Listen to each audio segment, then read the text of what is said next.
c'est la concurrence. Qui est meilleur? Vous pouvez répéter la question? Qui est meilleur? Qui c'est le plus fort, évidemment? La Palme d'Or. Peut-être même le champion du monde. C'est moi le meilleur! Ah! Qui est le meilleur athlète entre Bolt et Lewis? Et oui, en voilà une nouvelle vraie question. Et là, attention, on parle star, on parle éclair, on parle foudre, on parle record, on parle pur sang. Usain Bolt, Carl Lewis, deux rois autoproclamés. La Jamaïque et les États-Unis, le bon et le bon. Car oui, jusqu'en 2003 du moins, année où l'on a officiellement appris le dopage de Carl Lewis, pas de bad guy ici, deux idoles uniquement. L'un, Bolt, étant par son sourire et son charisme le fier et parfait résistant à l'impérialisme et à l'omnipotence américaine.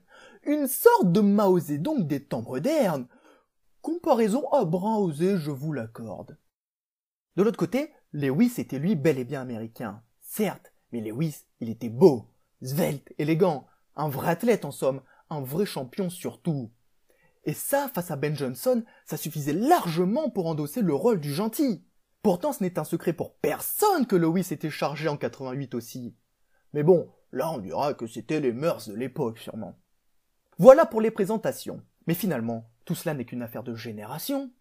Car, pour ceux qui ont grandi dans les années 2000, comme moi, Bolt, c'est le meilleur, c'est la tornade, le charisme, celui qui écrase tout sur son passage, celui qui rafle tout, titre et record, en un mot, la star. Sauf que lui n'était pas dopé. Alors que pour ceux qui ont grandi dans les années 80, mais rien à voir. Pour eux, le meilleur, la tornade, le charisme, celui qui écrase tout sur son passage, celui qui rafle tout, titre et record, en un mot, la star, c'est Carl Lewis. Sauf que lui faisait de la longueur. Bon, argument de merde, certes, mais on dira que lui, c'était le précurseur.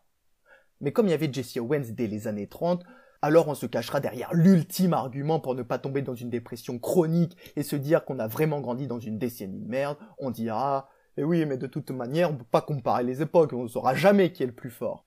Ah, les comparaisons intergénérationnelles, sujet tabou par excellence, et qui donc est par le fait abordé en permanence. Les fameuses comparaisons pour enfin déterminer la place de numéro 1 de l'histoire, le leadership, le meilleur, souvent entre un maître et son élève d'ailleurs. Qui est le meilleur entre Platini et Zidane pour le foot français? Qui est le meilleur entre Jordan et LeBron James pour le basket?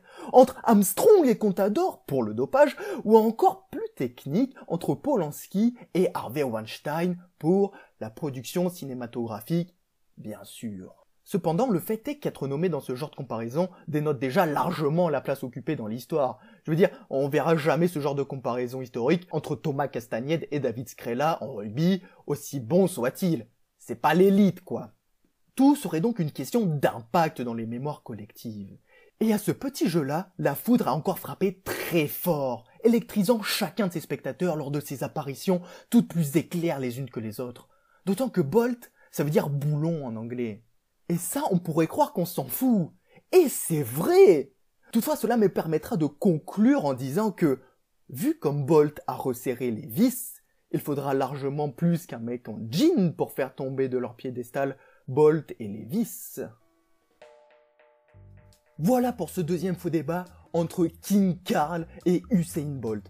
D'ailleurs, je vous invite à prendre parti entre les années 80 d'un côté avec Lewis et les années 2000 de l'autre avec Bolt. Sinon, je vous remercie de m'avoir écouté, évidemment, et n'hésitez pas à me soutenir en lâchant un petit like, en vous abonnant, en partageant, parce que voilà, ça m'aiderait beaucoup et ça me ferait évidemment très plaisir. Donc, Faux Débat revient très vite, et d'ici là, prenez soin de vous. Allez, salut!